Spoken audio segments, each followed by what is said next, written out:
Quatrième exercice, vous allez préparer le rendu de l'estimation à votre client.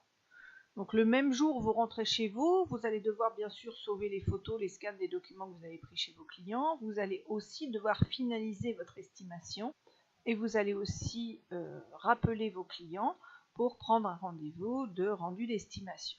Vos exercices, récupérez sur la clé USB que je vous ai donnée toutes les photos et les documents mis à votre disposition et vous les copiez dans le ou les bons dossiers.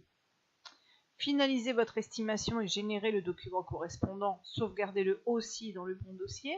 Pour ceux d'un niveau supérieur, si j'avais envie de vous tester un peu, je vous dirais pourquoi vous ne mettriez pas une belle photo ou un cut de la tendance du marché, d'autres graphiques que vous pourriez trouver ailleurs.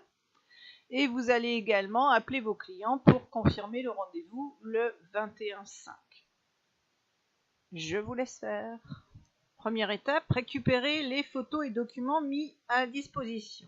Alors, on va mettre la clé USB, le système automatiquement vous ouvre ce dossier, un répertoire sur votre clé qui s'appellerait éventuellement en extension G, F, selon la lettre qu'il prend.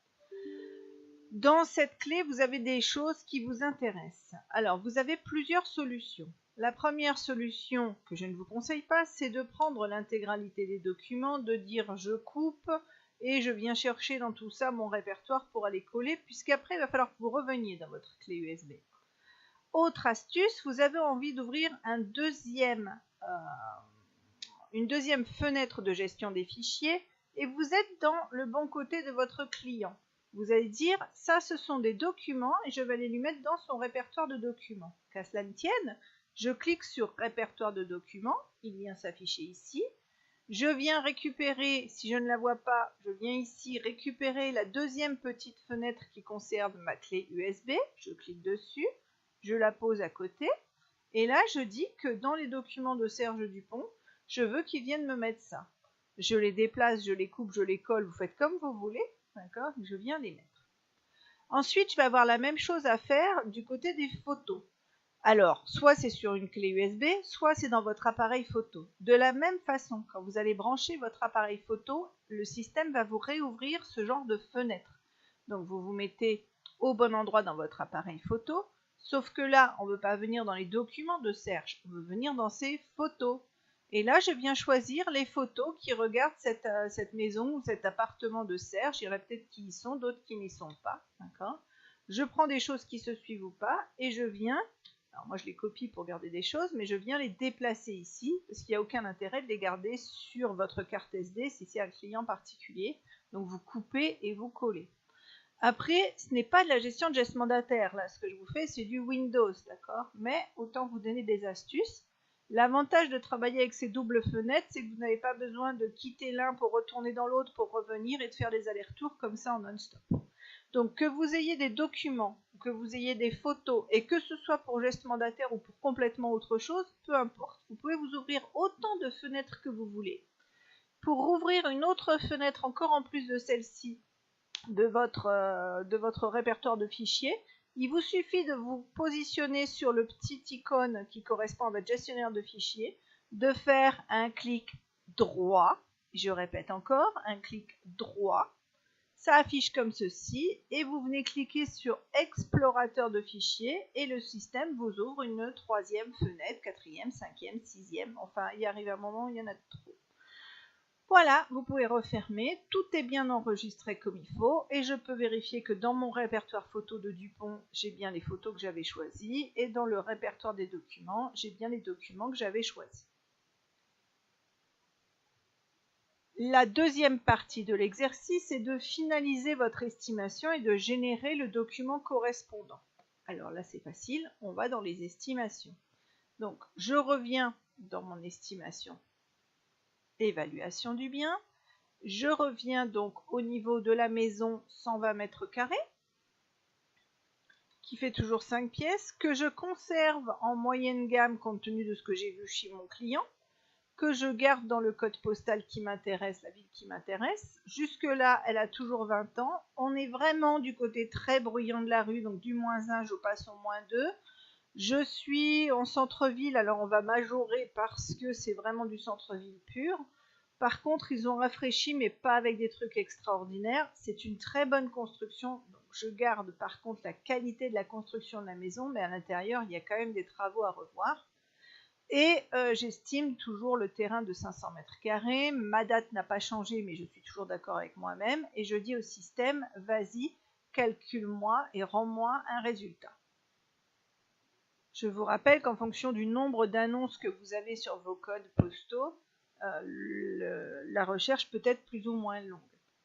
Pour ceux qui seront intéressés, on pourra voir aussi, si vous avez des tout petits codes postaux justement, comment faire pour remettre ensemble plusieurs codes postaux qui seraient dans les mêmes découpages de gamme et que l'on pourrait cumuler.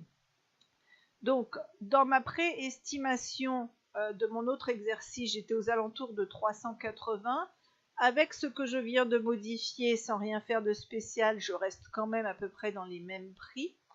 Le marché n'a pas bougé, d'accord, je suis toujours à 374 000 €.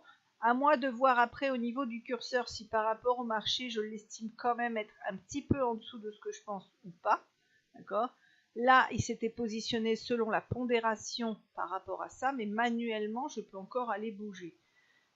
Si je regarde, donc je suis à 374 au niveau du marché, alors que je suis à 431 au niveau des sites nationaux. Il est vrai que dans notre secteur à nous, les sites nationaux sont plus ou moins à côté de la plaque. Si je prends le sol plus construction, je suis aux alentours des 300 000 €. Maintenant, est-ce que j'ai pas une annexe à rajouter ou quoi que ce soit? J'ai effectivement une douzaine de mètres carrés, enfin même une vingtaine de mètres carrés de garage que je peux pondérer à 10%, d'accord? Et ça me permet de bouger ça. Ensuite, par rapport à la rénovation, il a rénové, mais d'une manière plutôt moyenne, donc je vais bouger un petit peu aussi. J'arrive sur un coût. Je peux là encore pondérer de manière différente selon mon feeling par rapport aux méthodes de calcul. Si vous constatez, les sites, par exemple, je les ai mis qu'en pondération 1, alors que pour moi, les prix par comparaison, les biens vendus et les prix du calon sont quand même assez, enfin même habituellement je les mets à 3, donc je vais les garder à 3. Voilà, eux je les laisse à 5 et eux je pondère à 3. Alors certains mathématiciens puristes vont nous dire qu'on ne peut pas mettre 2 fois la même pondération, vous faites ce que vous voulez. Le prix pondéré, donc je tombe aux alentours de 385 000 € et de ça, je veux me préparer un document pour mon propriétaire. Vous avez dans votre générateur d'état à votre disposition de base pour vous 3 styles de documents d'estimation. Vous pouvez en créer autant que vous voulez, aussi peaufinés que vous le voulez les uns les autres, d'accord. Je vais me mettre sur un autre, voilà par exemple. Et par rapport à ça, vous allez pouvoir faire ce que vous voulez. Rajouter des photos, rajouter des graphiques. Vous en avez de base et vous faites ce que vous voulez avec ceux que vous avez de base. Pour pouvoir générer votre document à votre client, vous allez devoir réimporter. Donc je suis bien sur mon bon client en dessous. Je réimporte les adresses du bien et du propriétaire. Et tout le reste va venir s'importer par rapport aux variables que vous avez calculées. Et vous dites au système, calcule-moi les variables. Et vous le laissez travailler. Et là, il va aller vous remplir les civilités, les types de biens, les adresses, les chiffres que vous avez trouvés, etc., etc., etc. Vous allez donc avoir un texte qui va être rempli comme il faut. Moi, c'est quelque chose d'un peu plus détaillé. Vous pouvez avoir une estimation sur 2 pages, etc.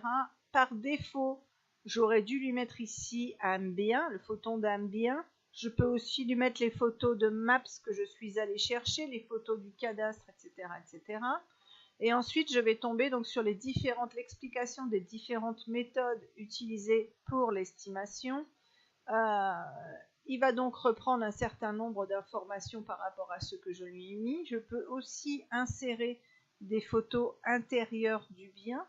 Et ensuite, il reprend les calculs. Nous sommes dans du Word, donc vous avez envie de rajouter des espaces dans les chiffres qu'il vous a mis. Vous rajoutez des espaces, d'accord?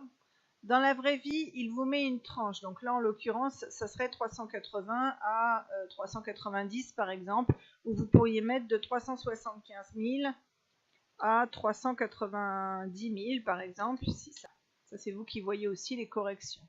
Vos documents peuvent faire de 1 page à autant de pages que vous voulez en fonction de ce que vous voulez vous préparer.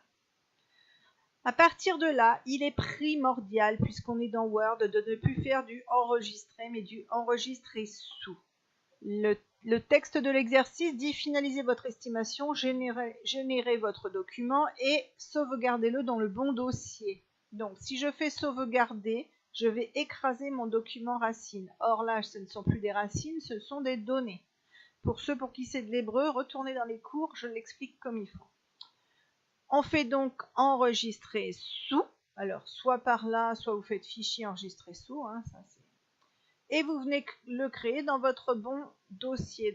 Donc, d'accord, ça va être pour pratiquement tous ceux qui ont une lettre S, ça va être dans votre S, geste mandataire, dans votre dossier vendeur. Et là, vous venez chercher le dossier de votre propriétaire. Moi, je le range toujours dans les documents. Évaluation. Juin 2017. Je le sauve une fois en Word et une fois en PDF. Pourquoi? Parce que, donc je refais enregistrer sous et PDF, d'accord? Pourquoi? Parce que si jamais je dois lui envoyer ou que je veux lui laisser, je lui laisserai un PDF et pas un Word. Voilà, ça c'est plus difficile. Bon, on a tous, ou beaucoup d'entre nous, on a le logiciel qui permet de modifier les PDF, mais les clients rarement. Donc voilà. Donc vous avez fait la partie finaliser l'estimation. Les niveaux 2, vous allez essayer de me rajouter justement, avant de faire le transfert et les données, essayer de me rajouter les photos, les graphiques, utiliser le cut pour venir me rajouter des graphiques éventuellement. Ensuite, on passe à l'étape suivante, appelez vos clients pour confirmer le rendez-vous du 21 mai. Alors, je ferme mon récupérateur puisque j'ai fini mon travail avec lui. Je reviens chez mes clients. Et je vais donc téléphoner à mes clients. Nous sommes toujours le 19/5, d'accord. Je téléphone à mes clients, nous sommes le 19/5. C'est une action de téléphone, vendeur, confirmation du rendez-vous du 21/05 à 10h. Oups, pas 19h, à 10h. D'accord. Et je fais enregistrer. Vous avez fini le 4e exercice.